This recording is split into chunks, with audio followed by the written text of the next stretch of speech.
ወእንከ አሃዊየ ንግበር በዓለነ በኩለሄ በታሕተ ሰማይ ንፌኑ ስብሐተ ፍሬ ከናፍሪነ እስመ ሚካኤል እግዚእነ ይላል። ይሄ ወደ ትርጓሜ መጥቷል። እዚህ ጋር በደንብ ተተርጉሞ ቁጭ ብሏል ማለት ነው። ሲተረጎም ምንድን ነው የሚለው? ወንድሞቼ ሆይ በሁሉም ስፍራ በዓላችንን እናከብር ዘንድ ይገባናል። ተመልከቱ፣ በሁሉም ስፍራ የሚካኤልን በዓል እናከብር ዘንድ ይገባናል።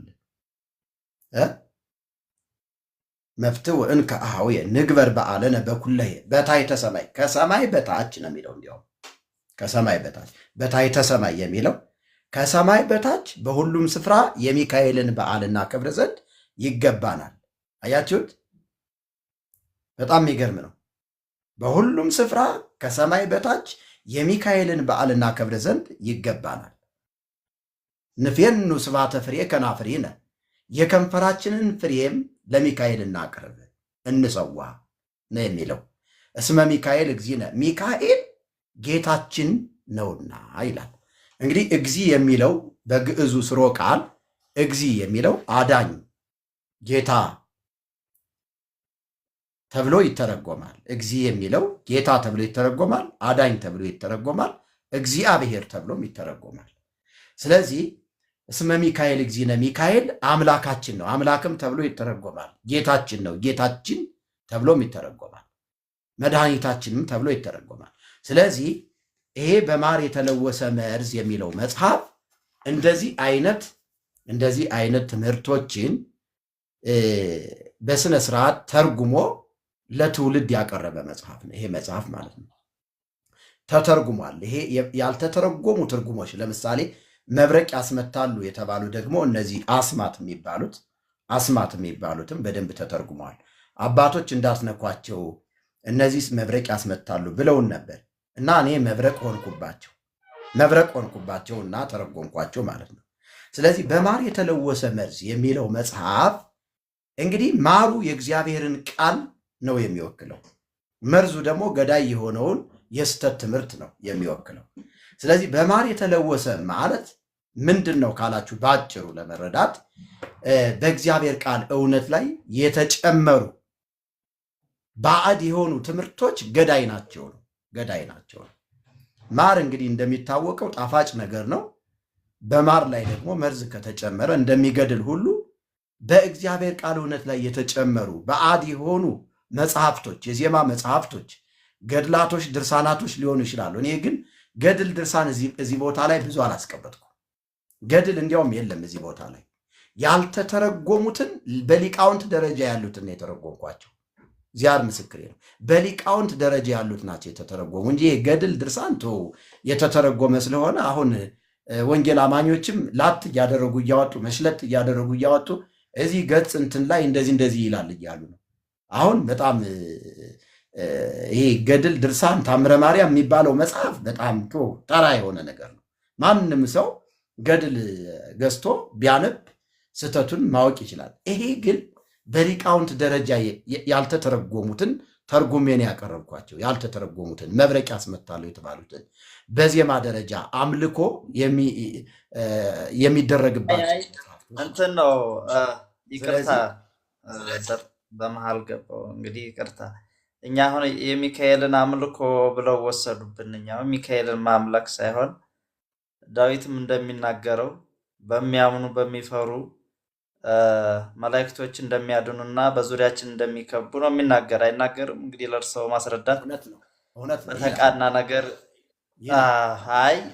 ይህንን እያለ እርሰው እኮ አሁን አምላክ ወሰብ፣ ይሄ አሁን የሚካኤልን የስም ትርጉም ወስደው ለሚካኤል አምላክነት መስጠት ነው። አምላክ ወሰብ አይልም። ሲቀደም እዚህ ጋር አምላክ ወሰብ የሚል ነገር የለም። አምላክ ነው የሚለው፣ ጌታ ነው የሚለው። እስመ ሚካኤል እግዚእነ ማለት ሚካኤል ጌታችን ነውና፣ ሚካኤል ጌታችን ነውና፣ ሚካኤል አምላካችን ነውና። እውነት ዝም ብለው እርሰው ባያጣሙ ይችን ማር የምትለውን የእርሰው ነገር ሊያመጧትን ትተው ትክክለኛውን ያልተተረጎሙ መጽሐፍቶችን ተርጉሞ ለሕዝብ ማቅረብ ነው እንጂ ገድል አይደለም። እርሰው እንኳን መምጣቶት አይቀርም። ትውልዱን ገደል ባይሰዱት ጥሩ ነበር። እንደዛ መሆን ይሄ ደግሞ የለበትም ወዳጄ። ያላነበበና የማያውቅ ትውልድ ገደል ቆየ ከገባ በኋላ ቆየ አይመለስም። ቆየ ግድ የለም ተው፣ አያጣሙት። ተው ገድልማ እንደ ልብስ ወጥ ገድልማ ገድልማ ገድሉን ያነበበ ማንበብ ያልቻለ ያስነበበ እንደገና የተሳለመ ይላል። ማስነበብ ያልቻለ ደግሞ የተሳለመ ይላል። ገድል እንደዛ ነው። አየው። ከዛሳ ገድል ማለት እኮ ጳውሎስም እኮ ተጋደልኩ ብሎ ለራሱ ስለ ራሱ መስክሯል። እርስዎ ያንን ይቃወማሉ? መልካሙን ገድል ተጋድያለሁ። መልካም ገድል ምንድን ነው? መልካም ገድል ምንድን ነው? መልካም ገድል በወንጌል የሚመጣበት መከራ ስለ ክርስቶስ ሌሎችም እኮ ስለ ክርስቶስ ነው። ስለ ክርስቶስ ነው። ማንኛውም ያለ ክርስቶስ የተጋደለ የለም። ይኸውልህ ላሊበላም ተክለ ሃይማኖትም ጊዮርጊስም ስለ ክርስቶስ ተጋደሉ አይል። ስለ ክርስቶስ የተጋደሉ አይደሉም። ጊዮርጊስ ለጦርነት ነው የተጋደለው እና ከዛ መጨረሻ ላይ ደግሞ እባብ ገድሎ ይሄ አዞ ነው ምን ይሄ ገድሎ ነው እንትን ያለው የተፈመሰው። እንትን ብሎ አይባሉ። እውነቴን ነው። አላዩም፣ አላነበቡም። እንደ ገድለ ጊዮርጊስ ገድሉ ነው እንደዛ የሚል አለኝ። ገድሉ አለኝ። እሱ ታዋቂ ሰው የሆነ ከጦር ሜዳ መጥቶ ከዛስ ዘንዶ ገደለ፣ ደራጎን ገደለ አይደል? ገድሉ ደራጎንን የገደለው እኮ ደራጎን መግደል እባብ መግደልማ ከሆነ እኮ የሀገር የገበሬ በቀን 7 10 20 ሲገድል ነው እንትን የሚለው። ደግሞ የተክለ ሃይማኖት ገድል ደግሞ እሁድና ሐሙስ እባብ የገደለ ኃጢአቱ ይሰረይለታል ይላል። እሁድና ሐሙስ እባብ የገደለ የእውነት የተጣሉት ቄስ ካለ አስታርቀውታለሁ፣ ይምጡና በትክክል ትንሽም ቀረት ብሎ ከሆነ እንትን ይላል። እና በጣም የተከበሩ ፓስተሮች አሉ፣ እዚህ የተከበሩ የእግዚአብሔር ሰዎች አሉና ጥያቄ ልጠይቅህ እስቲ። አይ ወጣ አሁን ገድል እግዚአብሔር ያሳያችሁ በእውነቱ። እሺ መምህሩ ትንሽ ላውራ። እሺ ቀጥል ወዳጅ። እሺ እግዚአብሔር ይመስገን፣ ስለ ሁሉም ደስ ይለኛል በጣም። በእርግጥ በማር የተለወሰ መርዝ የሚለውን መጽሐፍ ከእጂ ተቀብየዋለሁ። ትዝ ካለ አርባ ምንጭ ትሩስት ሆቴል ላይ ሩም ሁሉ ገብተን አብረን ጸልየን ነበር የተለያየ ነውና ገና አሁን ያወቅኩህ። እግዚአብሔር ይባርክ። ወይኔ ጌታ ኢየሱስ ዘመንህን ይባርክ። አሁን ነው ገና ያወቅኩህ። እኔ በእርግጥ በስም ላታስታውሰኝ ትችላለህ እና እየተከታተልኩ ነበረ ስልክህን ሁሉ ሲባል የሚገርምህ ዘመን ይባርክ። ተባረክ። ቀጥል።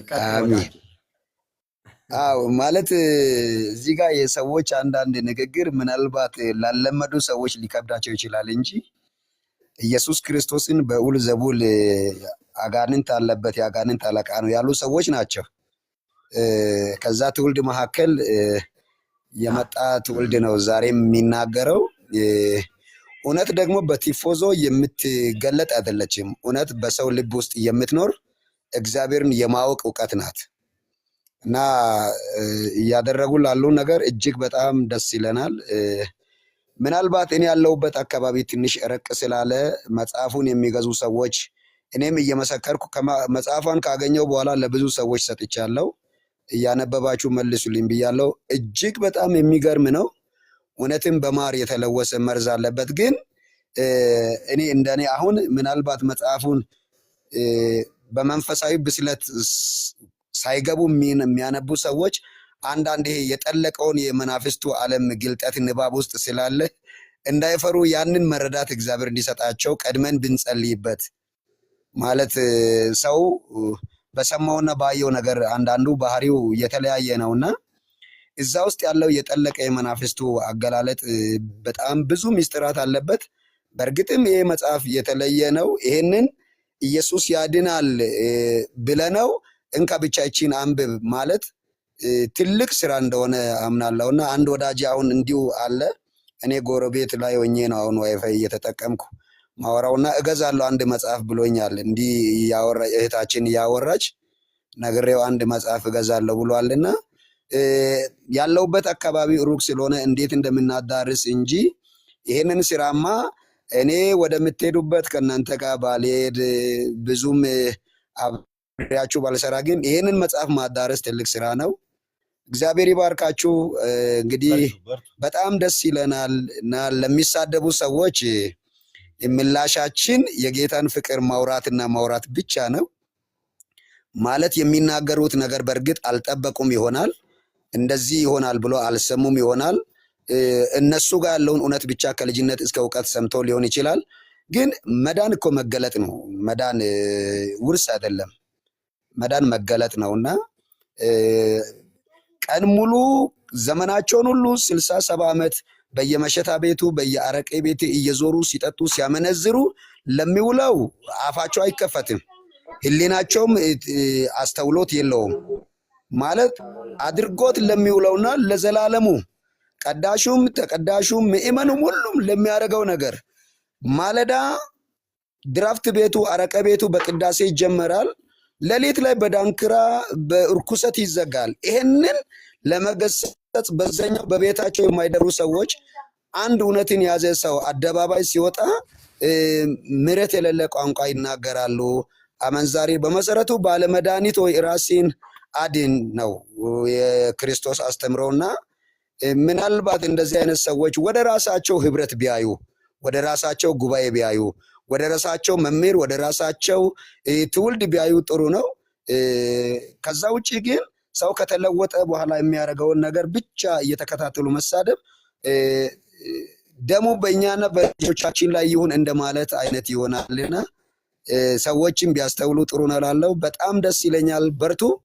እንግዲህ ሁሌም ባይሆን በምንችለው አቅም እንከታተላለን፣ እንሰማቸዋለን። ከፍ በሉ። አሜን። እግዚአብሔር ሰው ጸጋ ይብዛልህ። በእውነቱ እግዚአብሔር ዘመንህን ትውልድህን ይባርክ። አስታውሳለሁ በጣም ከሩቅ ስፍራ ነው መጥተህ ራሱ መጽሐፉን የወሰድከውና በጣም በጣም በጣም ስለአንተ እግዚአብሔር እናመሰግናለሁ። ተባረክ። ጌታ ደግሞ ጊዜ ሰጥቶን ደግሞ በአካል እንገናኝ ይሆናል። ምናልባትም ታህሳስ ውስጥ ኮንፈረንስ አለ፣ በጣም ትልቅ ኮንፈረንስ እዛ አርባ ምንጭ ከተማ ላይ ቀድሜ እደውልልሃለሁ፣ እንገናኛለን። እግዚአብሔር ዘመንህን ይባርክ፣ ለበረከቱን በክብሩ በደሙ ተሸክመህ ወንድም አለ። ጌታ ይባርክህ። እሺ ቀጥል። ታች አንድ ወንድም ሊያወራ ስለፈለገ ዳግማዊ ቀጥል። ዳግማዊ ሰላም ናችሁ? ሰላም ወዳጄ። ይሰማል። እንዴት ናችሁ? እግዚአብሔር ይመስገን። ሁላችሁም ሰላም ናችሁ? ሰላም ብለናል። እስቲ ዛሬ አሁን የሁሉ ጭቅጭቅ ሰምተናል። እስቲ የተነሳንበትን አርዕስት መጀመሪያ ሰምተን እስቲ እሱን አርዕስታችን እንስማና ሌላ ደግሞ ለወንድሜ እዚህ ደበበ ለሚባል ወንድሜ አንድ ምለው ነገር አለ። ምክንያቱም እሱ ምንድነው እምነቶች መሃል የሚጠጡ ዳንኪራ የሚጨፍሩ ተብሏል። ጥሩ ነው። እኔ በአንድ ወቅት ደቡብን አይቻታለሁ፣ ደቡብ ክልልን አይቻለሁ። ጴንጤውም ምኑም እኩል ለሚጠጣው ደቡብ ክልል ብትሄድ ማለት ነው። አንድ ግለሰብ ስለጠጣ ወይ ግለሰቦች ስለጠጡ የእምነቶቹ መምሰል አይችሉም። እነዛ ሰዎች የራሳቸው ድካሞች አለባቸው። ሁሉም ኦርቶዶክስ አይጠጣም፣ ሁሉም ኦርቶዶክስ ዘማኝ አይደለም፣ ሁሉም ኦርቶዶክስ ኃጢአተኛ አይደለም፣ ሁሉም ጴንጤ እንደዛ እንዳልሆነ ሁሉ ማለት ነው። ስናስቀምጥ ግን ምንድነው የተናሰነበት አርዕስትን መጀመሪያ እንማራለን፣ ቁጭ ብለን እንሰማለን። ያለበለዚያ ግን ምን ይሆናል? ቤቱ ሁሉም የራሱን ሐሳብ የሚሰጥ ከሆነ ትምህርታችንን ሳንማር ወይ የተነሳረበትን አርዕስት ሳንጨርስ ወደ ክርክሬውና ሰዓቱም ያልቃል። እንደኔ ካጠፋውም ይቅርታ ልቀበል እችላለሁ፣ ችግር የለብኝም። ግን መነሳት ካለበት ምንድነው እምነቶቻችንን የሚመስሉትን ነገሮች ነው መንገር ያለበት። ለምሳሌ ወንጌል የሚነገረው በፍቅር ነው። በፍቅር የሚነገር ከሆነ ኦርቶዶክስ ሰካራም ብዬ ከጀመርኩኝ ማንም ላንተ ልብ አይከፍትም፣ ማንም ሰው። ግን ወንጌል የምንሰብከው እንዴት ነው? ጌታ ከኔ ተማሩ አለ። ጌታ እንዴት ነበር አይሁዶች ሲያስቸግሩት የነበሩት? እንዴት ነበር ወንጌል ሲሰብካቸው የነበረው? እንዴት ነበር ህይወት ሲያሳያቸው የነበረው? ጌታ ከኔ ተማሩ ያለው ምንድን ነው? እግር በእግር እየተከተሉ ነበርኩ። እግር በእግር እየተከተሉ ግን በፍቅር ወንጌልን መስበክ ይቻላል። በፍቅር ግን እከሌ እንደዚህ ነው ካልኩኝ፣ እከሌ እምነቶች እንዲህ ነው ካልኩኝ የፉክክር ነገር ነው የሚሆነው። ምንም እውቀት ጠብ አይልም፣ ለማንም እውቀት ጠብ አይልም። እንደ ተከራከርን ነው የምንጠፋው እንጂ ወንጌል አንዱ መቀየር አይችልም።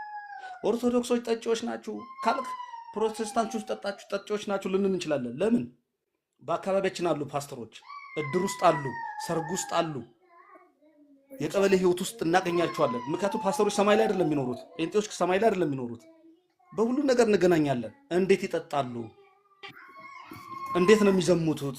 እናያለን እኮ። የተሸፈነ ነገር አይደለም። ከኛ ጋር ነው የሚኖሩት እኮ። ሁሉ ነገራቸው ከኛ ጋር ነው። ተለጥሉ ህዝቦች አይደሉም። ለምሳሌ በማኪያቶ ብርጭቆ ሊጠጣ ይችላል መጠጡን እናውቃለን። ህብረተሰብ ውስጥ ነው ያለው ያ ሰው። ግን ያ ሰውዬ እንዲህ ስላደረገ ሁሉም ፕሮቴስታንት እንደዛ ነው ማለት አይደለም። እባካችሁ እኔ የምለው ምንድነው ወንጌል በፍቅር ብቻ ይሁን። እከሌ ኃጢአተኛ ብለን መጠቋሚ መሆን አንችልም። ከኃጢአተኞች አንዱ እኛ ነን። እጃችንን በጠቆምንበት መጠን እኛ ማነን? መጀመሪያ እኛ ማነን? ወንጌል በፍቅር ይሁን ስንል የአፍ ብቻ እንሆን፣ በፍቅር በተግባር ማሳየት አለብን ያን ፍቅር። አሁን ደበበ ሰካራም ወደ ክርክር አትግቡ። ዳግማ አንዴ ጥሩ መጣ ነበረ የተነሳንበት ኖ ምን መሰለ፣ አሁን ጎራ አትያዙ።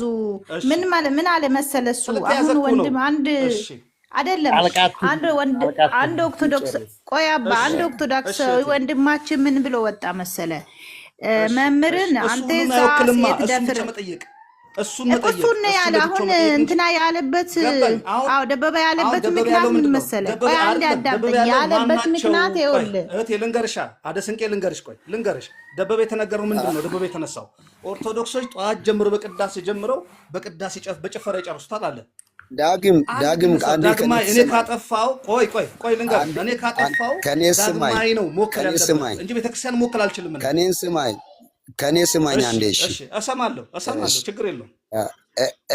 እኔ ጌታን ካገኘው 18 ዓመቴ ነው። ቅርብ ጊዜ ነው ጌታን ያገኘሁት። ማለት እኔ ኪዳነ ምሕረት ዳቦ ደፍቼ ይዤ አረቄ ቤት ላይ አድሬ ነው የሳልኩትን ዳቦ ሳላደርስ የተመለስኩት።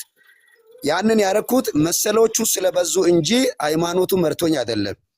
እዛ ቦታ ላይ ለንግስና ለስርዓቱ የሄዱ ሰዎች መሰሎቹ ለህይወት ጥንቃቄ ሳያደርጉ ሁሉም እየጠጣ በዳንኪራ ስላደረ እኔም ለነፍሴ ነበር የርኩት። ግን የሚደረገው ነገር አብዛኛው 90% ከዛም በላይ ምናልባት እዛ ውስጥ ምን ወጥተም ይሁን አላቅም፣ ግን እኔ ኦርቶዶክስን የመሳደብ ፍላጎት ኖሮኝ ሳይሆን ተግባብቼ ነው የሚኖረው ከህዝብ ጋር። ከዚህ ቀደም ግን የወጣው ወንድማችን አንተ ባለ ሳታገባ የወለድክ ምናምን ብሎ መምህርን ተናግሮት ነው የወጣው። ወደ ራሳቸው ማየት ነው። ልክ አንተ እንዳልከው ነው ያልኩት እንጂ ወንድም እኔ በጣም ኦርቶዶክስ ቤተሰቦችን ያሉኝ በነዛ መካከል ተከባብሬ ነው የምኖረው።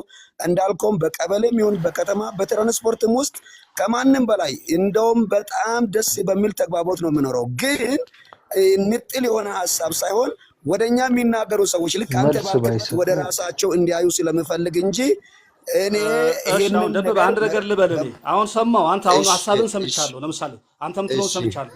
ለምሳሌ እንደ ባንድ ወቅት ሀዲያ የሚባል ከተማ ሄጃለሁ፣ ገጠር ደቡብ ክልል ማለት ነው። እሺ ደቡብ እየሰማው ነው። እሺ ፕሮቴስታንቱም ይጠጣሉ። ገብቷል። እንደ ባህል እንደ ካልቸር ከልጅነታቸው ጀምሮ ነው የሚጠጡት። እኔ ያየሁትን ነው የምነግርህ። ደቡብ ሄጃ ይቻለሁ። ግን እነዛ ሰዎች የሁሉንም ህዝብ መወከል አይችሉም። በቃ አይችሉም። ቅድም ተሳደበ አንድ አካልክ አንድ ሰው አልክ። ያን ሰውዬ ነው መጠየቅ የምችለው እንጂ ድፍን ኦርቶዶክስን ድፍን ቤተክርስቲያንን ጠዋት በቅዳሴ ጀምሮ ማታ በጭፈራ ይጨርሳሉ ማለት አችልም። ለምሳሌ እኔ ኦርቶዶክስ ነኝ። አሁን አንተ ዳቦ ድፎ ይዘህ ሄደህ አረቄ ጠጥተሃል አይደለ? እኔ አልጠጣም። በትክክል ለምን አልጠጣም? ለምን አልጠጣውም? በፊት ኦርቶዶክስ ነበርክ እንጂ ኦርቶዶክስ የምታስተምርን አሰማም ማለት ነው። አሰማም። ዋው ዳግም በዚህማ እንዋሻሽ ልነግርህ ነው። ለምሳሌ እኮ ነገርኩህ፣ ግሌን ነገርኩህ እኮ ነኝ። አንተ አሁን ጠጣ። አይ ቅድም ወደ አልኩህ ሀሳብ ብንመጣ ይሻል። ቅድም ወደ አልኩህ ሀሳብ መሰረታዊ በተናጠል ካለ የዕለቱ አጀንዳ ላይ ትኩረት ወደ ሌላ አጀንዳ ሄደ ቦታው። ቤቱን ብታስከብሩትና ይሻላል። ቤቱን ብታስከብሩትና ወደ ትምህርቱ ቢገባ ወንጌል በፍቅር ነው ይባላል። በተራ ቢያወሩ እውነት ነው እሱ። ይቅርታ ወንጌል በፍቅር ከተባለ ፍቅር ምንድን ነው? እስቲ ፍቅር ንገረኝ። እስቲ ፍቅር ምንድን ነው? እስቲ ይህን ንገረኝ። ፍቅር ምንድን ነው? እሺ እኔ እያልኩ ያለው አንተ የምትላቸው ምናልባት ፕሮቴስታንት የሆነ ሰው የሚጠጣ ሰው አንተ ከምትላቸው ቆይ ታገሰኛ እንዴ ሳሚ ቆይ አንተ የምትላቸው አይነት ሰዎች እኔ ማውቃቸው የሚጠጣ ፕሮቴስታንት ወይም ጴንጤ የሆነው ማህበረሰብ በደንብ አውቃለሁ። አንተ ለምሳሌ የጠቀስከውን አንድ ሀዲያ አካባቢ ሊሆን ይችላል። እኔ ግን ዞሬ ባየባቸው አካባቢ ከሀዲያም ከአዲስ አበባም ከተለያየ አካባቢ በጣም ብዙ የሚጠጣ አውቃለሁ። በጣም ብዙ የሚጠጣ እያልኩ ያለሁት ጴንጤው አይጠጣም ኦርቶዶክሱ ይጠጣል ሳይሆን ቅድም ወንድም ልክ አንተ በተነሳበት መረዳት ቅድም የተናገረ ወንድም ለተናገረው አንተ እኔ ማነኝ ብለህ አስብ እንዳልከኝ እሱ ለምን ወደ ራሱ አሁን እኔና አንተ እንዲህ እያወራን ለሚጠቅም ለህይወት ዓላማ እንዲህ እየተነጋገርን በዚህን ሰዓት እኮ የተኛው ግሩፕ በህይወትን ዋስትና በማይሰጥበትና ለህይወቱ በማይጠነቀቅበት አዋዋል ውሎ አሁን ማን የት እንዳለ እኮ መገመት ይቻላል። እንደ ሀገር በራሱ እንደ ሀገር ማለት ነው። እኔ ግን ወንጌል በፍቅር ቆይ ዳግም እኔ ወንጌል በፍቅር ነው ስል አንተ ምንም በለኝ ምንም ወንጌል ለምንናገራቸው ሰዎች በፍቅር የምንናገርበት መንፈስ እንዳለን እናምናለን። ግን በፍቅር ስንናገር ዝም ብሎ ደግሞ ዝፍስፍ ያለ ያልተመጣጠነ ቃል ዝም ብሎ ለሚናገረው ምላሽ አለመስጠት ደግሞ የፍቅር መገለጫ ሊሆንም አይችልም ብዬ አምናለሁ በግሌ። ግን በዚህ ፍቅር መጠን አለው ማለት ነው። ፍቅር መጠን አለው ማለት ነው። ያንተ የኔ ፍቅር ተባለ አንድ ነገር እኔ ሰው ነኝ። ለምሳሌ እኮ ሰው እኔ እንደ ክርስቶስ ልሰቀልልህ አልችልም። እኔ እንደ ክርስቶስ ልሰቀልልህ አልችልም። አንዴ ይኸውልህ ደበበ ይኸውልህ አየው ክርክር ወዴት እንደሚል ልንገርህ። አንድ ነገር ልንገርህ ደበበ እኔ ካጠፋው አንድ ዳግም አንዴ ዝም በሉና ሁለታችሁም እግዚአብሔር ይባርካችሁ። እንግዲህ ምንድነው እዚህ ስፍራ ላይ በጣም ታላላቅ ሰዎች አሉ። አሁን የእግዚአብሔርን ቃል በደንብ ጠንቅቀው የሚያውቁ ፓስተሮች አሉ፣ ወንድሞች እህቶች አሉ። ስለዚህ ትምህርቱ ላይ እናውራ። ዋናው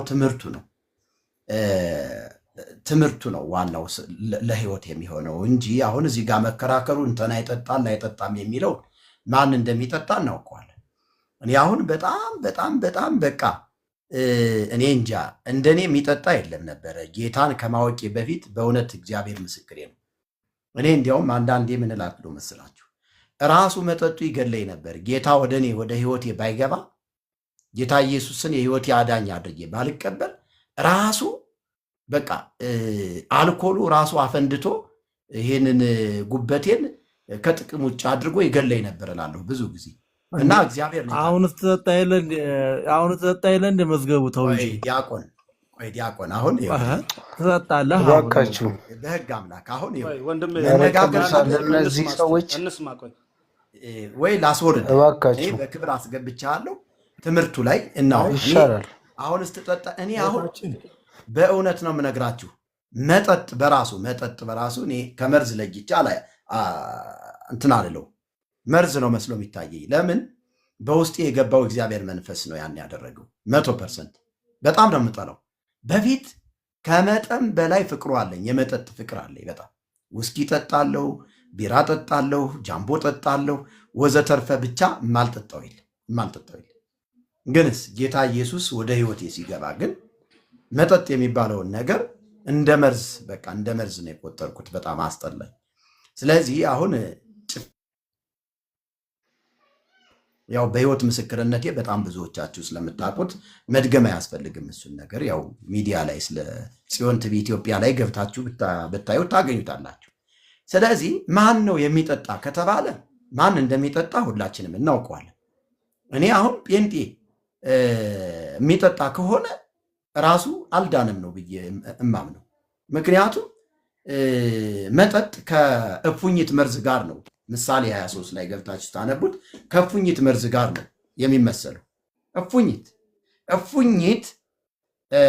እፉኝት ነድፎ ሳይሆን በሄደበት በተጓዘበት ብትጓዙ ፈነዳርታችሁ ነው የምትሞቱት። የእፉኝትን ባህሪን ያውቀዋለሁ የገጠር ልጅ ስለሆነ ከእፉኝት መርዝ ጋር ነው። ስለዚህ የሚያሰክር መጠጥ ልክ እንደዛ ነው፣ ገዳይ ነው ወገኖች ሆይ። ስለዚህ አሁን ጴንጤ ይጠጣል የምትሉ ሰዎች ስርዓት ያዙ። ጴንጤ አይጠጣም። በቃ ትክክለኛ የዳነ ሰው አይጠጣም፣ አይዘሙትም። በቃ በፍጹም ማለት ነው። በፍጹም ከኃጢአት ጋር አይስማማም፣ ይጸየፈዋል ኃጢአት። ስለዚህ አሁን ዳግማዊ ወንድማችን እንነጋገር ካልን እንደ ቃሉ ብንነጋገር ነው የሚያዋጣን እንጂ አሁን እንተና ይጠጣል እንተና ይጠጣል። ይኸውልህ ጴንጤም ሆኖ የሚጠጣ ይኖራል። ግን ያ የሚጠጣው ጴንጤ አልዳንም። 100% ነው የምነግርህ። ጴንጤ የሆነው ሁሉ ድኗል ብለን አንልም። ጴንጤ የሆነው ሁሉ ድኗል ብዬ አላምንም። ሃይማኖተኛ ጴንጤ አለ እኮ፣ ዘረኛ ጴንጤ አለ እኮ፣ ፖለቲከኛ ጴንጤ አለ እኮ። የስጋ ስራን የተገለጠ ነው ይላል መጽሐፍ ቅዱስ ገላትያ 5 ቁጥር 20 አካባቢ ላይ ገብተህ ስታነበው የስጋ ስራ ብሎ አስቀምጦታል። የስጋ ስራ የተገለጠ ነው። እርሱም ዝሙት፣ ርኩሰት፣ መዳራት፣ ጣዖትን ማምለክ፣ ሟርት፣ ጥል፣ ክርክር፣ ቁጣ፣ አድመኝነት፣ መናፍቅነት፣ ስካር ይለዋል። ይህንን የሚያደርጉ ሁሉ የእግዚአብሔርን መንግስት አይወርሱም ብሎ በ4 ነጥብ አስቀምጦላል። ታዲያ እየዘሞተ እየሰረቀ እየዘፈነ እያመነዘረ እንዴት ነው ያ ዳነ ብለህ የምትለው? ስለዚህ ይሄ አሁን 40 ሚሊዮን እንትና ስንት ነው ደርሰናል እየተባለ ይፎከራል። እሱም ፉከራና ቅራርቶ እኔ አይስማማኝም። እኔ እንደ እግዚአብሔር ቃል ካልሆነ ጴንጤ ላይ ያለውንም ስህተት እንትን አልልም። እዚህ ጋር ታምረ ማርያም ስህተት አለው፣ ገድለ ጊዮርጊስ ስህተት አለው፣ እንትን ስህተት አለው እያልኩኝ የታምረ ጴንጤን ስህተት ከበር አላደርግም። ይቅርታ አድርጉልኝ። ግን በተረጋገጠ በትክክል በማስረጃ በትክክል ካገኘሁት አሁን በሰሞኑ እስራኤል ዳንሳን እኔ አሁን እንትን ብየዋለሁ። እስራኤል ዳንሳ ሌባ ስለሆነ ወንበዴ ስለሆነ እሱ ምንድን ነው እኔ በመረጃ ነው በማስረጃና በመረጃ ነው ገብቷል። እንደዚህ አይነት በወንጌል አማኙ ማህበረሰብ ተቀላቅለውና ማሊያ ለብሰው የሚጫወቱ ሰዎችን ኃይል እንላቸው ይገባል። በቃ እንደ እግዚአብሔር ቃል አይደለም። እንደ እግዚአብሔር ቃል ያልሆነን ነገር ደግሞ እውነቱን መናገር፣ እውነቱን እውነት ሐሰቱን ሐሰት በሉ ተብሎ ስለተጻፈ፣ ስለዚህ እኔ አሁን የህዳር ሚካኤል አምልኮ ባይድ ስል አሁን ህዳር ሲታጠን ይባላል በሀገራችን። አሁን ህዳር ሲታጠን እግዚአብሔር የተባረከ ይሁንና እኔ አሁን አዲስ አበባ ነው የምኖረው። አዲስ አበባ ከገባሁኝ በጣም ብዙ ዓመት ነው። 1997 ነው የገባሁትኝ እና እስካሁንም አዲስ አበባ ነኝ ያለሁት እና አዲስ አበባ ስኖር በጣም የህዳር ሚካኤል ኃይለኛ ጭስ አዲስ አበባ በቃ እስከምትሸፈን ድረስ ጭስ ይጨስ ነበር። ዘንድሮ ግን እግዚአብሔር አዲስ ነገር እንግዳ ነገር አደረገ። አዲስ አበባ ያላችሁ ሰዎች ታውቃላችሁ። እና በየቤቱ በር ተንኳክቶ ደብዳቤ ተሰጥቷል። ጭስ እንዳታጨሱ ተባለ። አሁን ህዳር ሲታጠን የሚለው እኛ እናውቀዋለን፣ በትምህርት ደረጃ እናውቀዋለን። ዙሃል ነው የሚታጠነው። ዙሃል የሚባል ጣዖት አለ። ገብቷቸዋል። ስለዚህ ከዛ ጋር ያለውን ትምህርት ነው ማየት የምንችለው ማለት ነው። እንደ እግዚአብሔር ቃል ነው የምንመስለው። ስለዚህ ይሄ ትክክል ካልሆነ ትክክል አይደለም ብሎ መናገር ጥላቻ አይደለም። እኛ ቤተክርስቲያኗን ስለምንወዳት ቤተክርስቲያኗ ስላሳደገችን ቤተክርስቲያኗ ትታደስ ትለወጥ አልን እንጂ እንደ እግዚአብሔር ቃል ተስተካከለ አልን እንጂ ቤተክርስቲያኗ ትፍረስ አላልን። ያሳደገችን ቤተክርስቲያን ነች። ቤተክርስቲያኒቱ ባለውለታችን ነች። ስለዚህ አሁን ምንድን ነው የህዳር ሚካኤል በዓል አምልኮ የሚለውን በደንብ እንመልከተው፣ ጎበዝ እንመልከተው፣ እንረጋጋና እንየው። ከዛ በኋላ ሐሳብ እንሰጣለን። እያንዳንዳችን ሁላችን ሐሳብ እንሰጣለን። ወደዛ ሐሳብ ከመግባቴ በፊት ግን እንደ እግዚአብሔር ቃል መልአክ ማለት ምን ማለት ነው? መልአክ ማለት ምን ማለት ነው? የቃሉ ትርጉም መልአክ ማለት መልእክተኛ ማለት ነው። የማን? የእግዚአብሔር መልእክተኛ ማለት ነው። መላእክት በብዙ ናቸው። እንግዲህ መላእክት ስንል መልእክተኞች እያልን ነው። መልእክተኞች እያልን የማን መልእክተኞች? የእግዚአብሔር መልእክተኞች። መላእክት ሲባል ከእግዚአብሔር የሚላኩ ማለት ነው። ቅድም ወንድማችን ሲናገር ነበር። የእግዚአብሔር መልእክተኞች ማለት ነው። የቃሉ ትርጉም መልእክተኞች ማለት ነው። የተፈጥሮ ሁኔታቸውን ስትመለከቱ መጽሐፍ ቅዱስ ያስረዳችሁ ረቂቃን መናፍስት ናቸው። ስጋና አጥንት የላቸው። መናፍስት በመሆናቸው በዝግ ቤት መውጣትና መግባት ይችላሉ። የሐዋርያት ሥራ መጽሐፍ ምዕራፍ 12 ቁጥር 6 እስከ 7 ገብታችሁ ስታነቡ ይሄንን ይነግራቸዋል። ጴጥሮስ እጆቹና እግሮቹ በሰንሰለት ታስረው በነበረ ጊዜ መልአክ ነው የገባው። ወዳጅ ስጋና አጥንት የላቸውም። መጽሐፍ ቅዱስ ይህንን ነው የሚነግረን። ብዛታቸው ሁልቆ መሳፍርት ነው። ነገር ግን እኛ ስም እናውጣላቸው ብለን ገና ሁልቆ መሳፍርት ስፍር ቁጥር የሌላቸው በጣም ብዙዎች ናቸው ብለን እኛ ስም ልናወጣላቸው ግን አንችልም። መጽሐፍ ቅዱስ በቀጥታ የመላእክትን ስም የነገረን አለ። ለምሳሌ ሚካኤል ሊቀ መላእክት ነው፣ የመላእክት አለቃ ነው ብሎ አስቀምጦታል። አየው። ገብርኤል በእግዚአብሔር ፊት የሚቆም ብሎ አስቀምጦታል። ሱራፌል ኪሩቤል ብሎ አስቀምጦልናል። ከዚህ ውጭ ግን ሌሎች ሁልቆ መሳፍርት ስፍር ቁጥር የሌላቸው መላእክቶች አሉና እኛ ድርሳን ጽፈንላቸው አንዱን ቀውስጦስ፣ አንዱን ኡራኤል፣ አንዱን አፍኒን፣ አንዱን ራጉኤል፣ አንዱን ሳቁኤል ብንለው ብለን የጻፍነው ክርታስ በነገራችን ላይ ስድብ መስሎ የሚታያችሁ ሰዎች ካላችሁ ይቅርታ። ከርተሰ ጻፈ ጽሁፍ ማለት ነው። ሰዎች የጻፉት ጽሁፍ፣ ሰዎች የሰየሙት ስያሜ ትክክል ሊሆን አይችልም ወገኖች። እንደ እግዚአብሔር ቃል ነው መንቀሳቀስ ያለ። የተጻፈው ለትምህርታችን ለደህንነታችን ተጽፏል። ስለዚህ እሱን ነው ጠብቀን መኖር ያለብን። በቂ ነው በቃ። ከሱ ውጭ ያለው ደግሞ ጤናማ ከሆነ እንቀበለዋለን። እንደ ቃሉ ጤናማ ከሆነ እንደ ቃሉ ጤናማ ካልሆነ ግን ከቃሉ ውጭ ከሆነ ይሄ ከቃሉ ጋር ይቃረናል ብለን ልናስተምርበት ይገባል ማለት ነው። ስለዚህ መላእክቶች በዚህ ሁኔታ ሊታዩ ይገባቸዋል። ብርታታቸው ከሰው ጋር ሊመጣጠን የማይችል እጅግ በጣም ብርቶች፣ ኃይለኞች እንደሆኑ መጽሐፍ ቅዱሳችን የእግዚአብሔር ቃል በደንብ አድርጎ ያስተምረናል።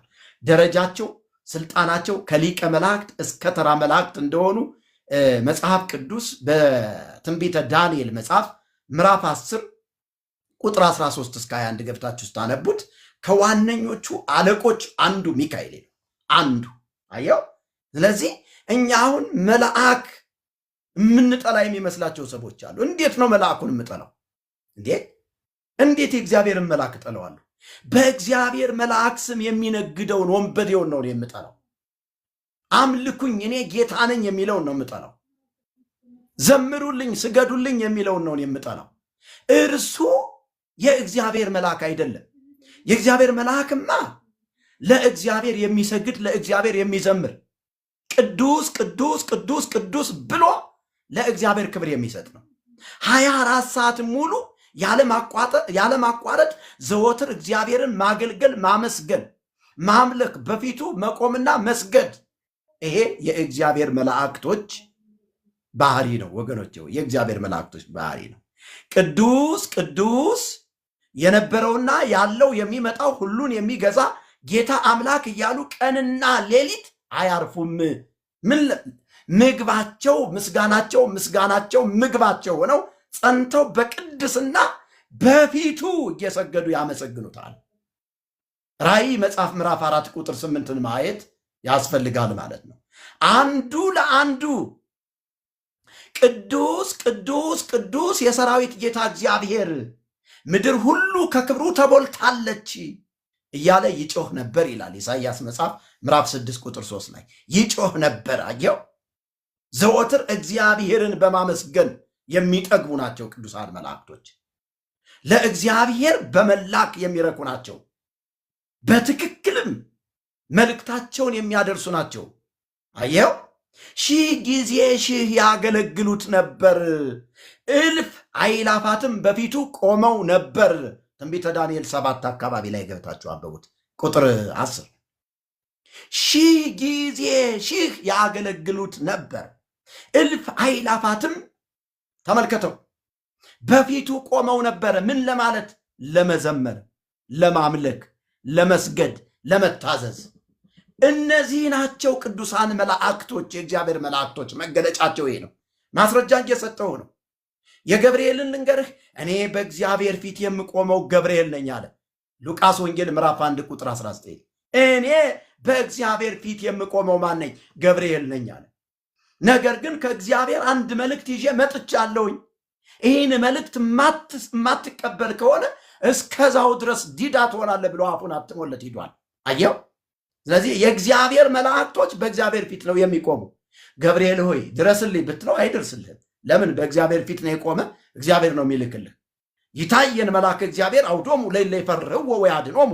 እግዚአብሔርን በሚፈሩት ሰዎች ዙሪያ የእግዚአብሔር መላእክቶች ይሰፍራሉ፣ ያድኗቸውማል ነው የሚለው። ያድኗቸውማል ነው የሚለው። የሀገሪቱ ጠቅላይ ሚኒስትር ክቡር ዶክተር አብይ አህመድ ራሱ ወታደሮቹን ራሱ ካላካቸው በራሳቸው ፈቃድ ሊንቀሳቀሱ አይችሉም። ይህን ማወቅ አለባቸው። አይደለም የእግዚአብሔር መላእክቶች ይቅርና የሀገሪቱ መንግስት በዚህ አካባቢ ሂዱ፣ ወደ ደቡብ ሂዱ፣ ወደ ሰሜን ሂዱ፣ ወደ ምስራቅ ሂዱ ብሎ ማዘዝ አለበት። ያለሱ ትእዛዝ ግን ነቅነቅ ማለት አይችልም። ወታደሩ አለቃ አለው። አየው፣ አለቃ አለው። ስለዚህ በእግዚአብሔር ፊት ነው የሚቆሙት ቅዱሳን መላእክቶች። እና በእግዚአብሔር ፊት ሲቆሙ ምን ለማድረግ ነው የሚቆሙት? ሊታዘዙ፣ ሊያመልኩት፣ ሊሰግዱለት ነው። እንደ ፈቃዱ ሊኖሩ ነው። ያለዚያማ ዝም ብለው በራሳቸው ሐሳብ በራሳቸው ፍላጎት የሚንቀሳቀሱ ከሆነ እንደ ሳጥናኤል ይወረወራሉ ማለት ነው። እንዴ አለመታደል ሆኖ እንጂ እኮ የነ ሚካኤልና የነ ገብርኤል እኮ አለቃ የነበረው እኮ ሳጥናኤል ነው፣ ይታወቃል። ባለመታዘዝ ነው የወደቀው። በላለሁ ሲል ነው የተፈጨው። ስለዚህ ይኸውላችሁ ቅዱሳን መላእክቶች በእግዚአብሔር ፊት ነው የሚቆሙ። መላእክቱም ሁሉ በዙፋኑና በሽማግሌዎቹ በአራቱ እንስሶች ፊት ቆመው ነበር። አየው፣ በአራቱም እንስሶች ዙሪያ ቆመው ነበር። በዙፋኑም ፊት በግንባራቸው ምን አሉ? ተደፉ። ለእግዚአብሔርም እየሰገዱ አሜን፣ በረከትና ክብር፣ ጥበብም፣ ምስጋናም፣ ውዳሴም፣ ኃይልም፣ ብርታትም ከዘላዓለም እስከ ዘላዓለም ድረስ ለአምላካችን ይሁን አሜን አሉ ይላል። ራእይ መጽሐፍ ምዕራፍ 7 ቁጥር 11 እስከ 12 ገብታችሁ ማንበብ ትችላላችሁ። የአሁኖቹ መላእክትስ ለምሳሌ ትናንትና 12 ቀን ተሰይሞለት ሲዘመርለት የነበረው መልአክ ምንድን ነው የሚለው? በዜማው መጽሐፍ ላይ ብንመለከተው ህዳር 12 ቀን የሚዜመው ዜማ እንደዚህ ይላል። ስማ ጸሎተነ ወስረይ ኩሎ ኃጢአተነ ኖላዊነ ኄር አቃቤ ነፍሳቲነ በኢለተ ምንዳቤነ ስፋ ክነፊከ ለረድኤትነ ናቤነ። አየው፣ ይህ ማለት ወደ ትርጓሜ ሲመጣ ጸሎታችንንና ልመናችንን ስማን፣ ኃጢአታችንንም ይቅር በለን፣ ቸር እረኛችን፣ ጠባቂያችን፣ አዳኛችን ሚካኤል ሆይ ፈጥነህ ድረስልን ይላል። ይሄ በደል አይደለም ጎበዝ? በማር የተለወሰ ያለው ሄድን ነው። ቸር እረኛችን፣ ጠባቂያችን፣ አዳኛችን ፈጥነህ ድረስልን። በእውነቱ ሚካኤልን ፈጥነህ ድረስልን ብንለው ይደርስልናል ወይ? ሚካኤልን ኃጢአታችንን አስተስሪልን ብንለው ኃጢአታችንን ሊያስተሰርይልን ይችላል ወይ? ስማ ጸሎተነ ወስዕለተነ፣ ጸሎታችንንና ስዕለታችንን ልመናችንን ስማን፣ ኃጢአታችንንም ይቅር በለን ተብሎ ነው የሚዜመው። ትናንትና የተዜመው ዜማ እግዚአብሔር ያሳያችሁ።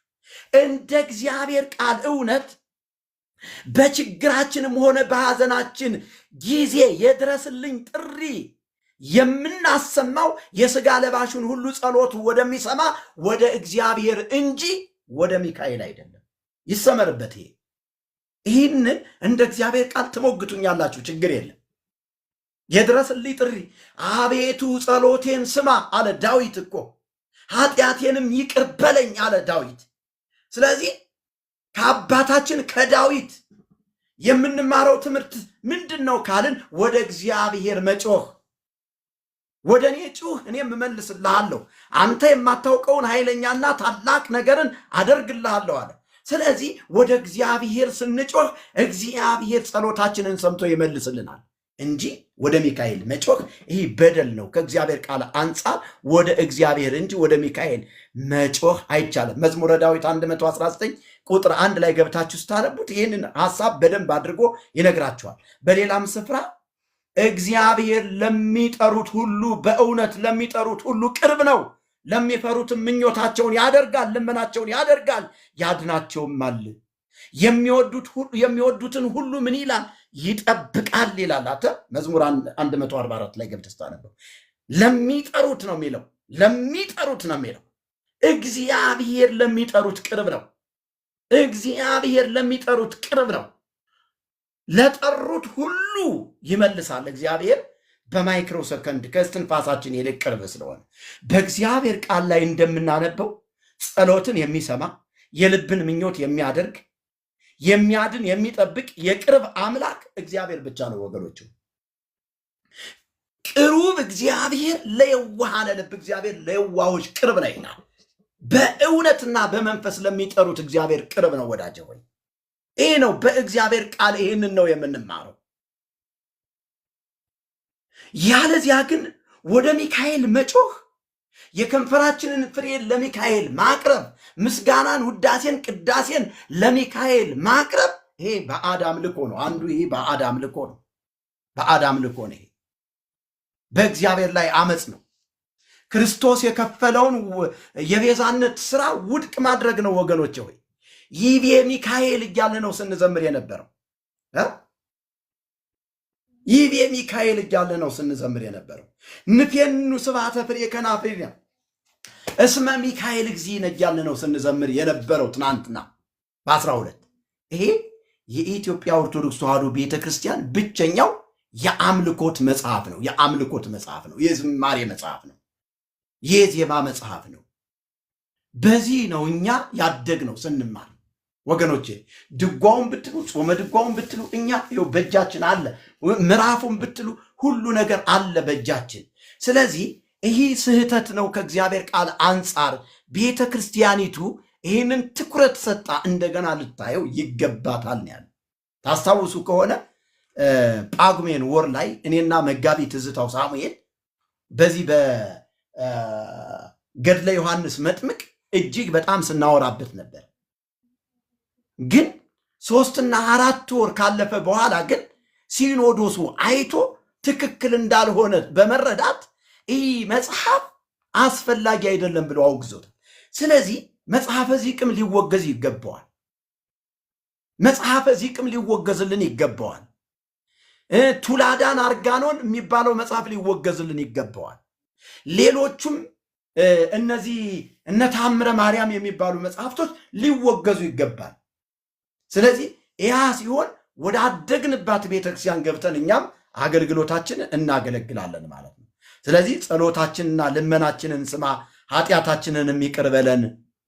ቸር እረኛችን፣ ጠባቂያችን፣ አዳኛችን፣ መድኃኒታችን ኢየሱስ ሆይ ፈጥነህ ድረስልን ልንለው ይገባል እንጂ ሚካኤል ሆይ ፈጥነህ ድረስልን ልንለው አይገባም። ሌላው በዚህ በህዳር ሚካኤል የሚዜመው ዜማ አንዱን ልናገር። መፍትው እንከ አሃዊየ ንግበር በዓለነ በኩለሄ በታሕተ ሰማይ ንፌኑ ስብሐተ ፍሬ ከናፍሪነ እስመ ሚካኤል እግዚእነ። ይህንን በደንብ እንድትይዙ ትፈልጋለሁ። ይህን በደንብ እንድትይዙ ትፈልጋለሁ። ወንድሞቼ ሆይ ከሰማይ በታች በሁሉም ስፍራ በዓላችንን እናከብር ዘንድ ይገባናል። የከንፈራችንን ፍሬ ምስጋናችንን፣ አምልኳችንን፣ ቅዳሴያችንን ለሚካኤል እናቅርብ። ለምን? እስመ ሚካኤል እግዚእነ፣ ሚካኤል ጌታችን ነውና ይላል። አየው፣ በእግዚአብሔር ላይ አመፅ ትለዋለህ። ይሄ ነው ትልቁ አመፅ። ሳጥናኤል የሰራው ትልቁ አመፅ አንዱ ይሄ ነው ወገኖች። ታላቁ መጽሐፍ የእግዚአብሔር ቃል ምን ይላል ብለን ማየት ይገባናል ማለት ነው ወገኖች ሆይ። ስለዚህ በእንደዚህ አይነት ሁኔታ ቤተክርስቲያኒቱ የሳተችበትን ትምህርት በደንብ እያየን ከእግዚአብሔር ቃል አንጻር ልንማማር ልንወያይ ልንግባባ ይገባናል እንጂ መጣላት አይገባንም። ምንም የሚያጣላ ነገር የለም። ቦኑ ይትክል አድህኖ እዴ ወቦኑ ዘኢይሰም በእዝኔ አክብሩ በዓልየ ወሁሩ በሕጌ ትበልዑ ከራሜ ከራሜ እምበረከትየ ይቤ ሚካኤል። አየው ሌላኛው ጉድ ደግሞ ምን ማለት ነው? ሚካኤልም አለ ማለት ነው። ሚካኤልም አለ ምን አለ? በውኑ እጄ ማዳን አትችልምን? በጆሮዬስ የማልሰማኝ ነኝን? በዓሌን አክብሩ፣ ዝክሬንም ዘክሩ፣ ሕጌንም ጠብቁ፣ ከስራዬ ፍሬ ከበረከቴም የተትረፈረፈውን በረከቴን እሰጣችኋለሁ ይላል። ይህ አሁን ከየት ነው የተሰረቀው ካላችሁ መጽሐፍ ቅዱሳችሁን በዘሌዋውያን መጽሐፍ ምዕራፍ 24 ቁጥር 28 እስከ 32 እና ኢሳይያስ 59 ገብታችሁ ስታነቡት ከዚህ ቃል ላይ ተሰርቆ ነው ለሚካኤል የተሰጠው። ከዚህ ቃል ተወስዶ ነው የተሰጠው በእውነቱ። ስለዚህ የሚካኤልን በዓል እንድናከብር አንድም መጽሐፍ ቅዱስ አንድም ስፍራ ላይ ከዘፍጥረት እስከ ራዕየ ዮሐንስ እግዚአብሔር ምስክሬ ነው፣ አንድም ስፍራ ላይ አልተጻፈም። ውሸት ነው ወገኖች። ስለዚህ እንዲህ አይነቱን በደል እንዲህ አይነቱን ስተት በእግዚአብሔር ቃል እውነት ልናፈርሰው ይገባናል። ለምን ካልን አሁን ወንድማችን በጣም በትዕግስት እያዳመጠ ስለሆነ እንደዚህ አይነቱ ወንድም ወደ ሲኦል መግባት የለበት። የጽድቅ ጉዳይ በክርስቶስ የተጠናቀቀ ስለሆነ ማለት ነው። በክርስቶስ ኢየሱስ ደም በክርስቶስ ኢየሱስ ሞትና ትንሣኤ የተጠናቀቀ ነው የድነት ጉዳይ እንጂ በዓል በማክበር ዝክር በመዘከር እንዲሁም መልካም ስራ በመስራት ወደ እግዚአብሔር መንግስት መግባት አይቻልም። ሌላው ልነግራችሁ የምወደው የኢትዮጵያ ኦርቶዶክስ ተዋሕዶ ቤተክርስቲያን አባ ጎርጎሪዎስ የሚባል የቤተክርስቲያን መጽሐፍ አለ። አሁን እጄ ላይ አልያዝኩትም። በእርግጥ እሱም መጽሐፍ በአንዳው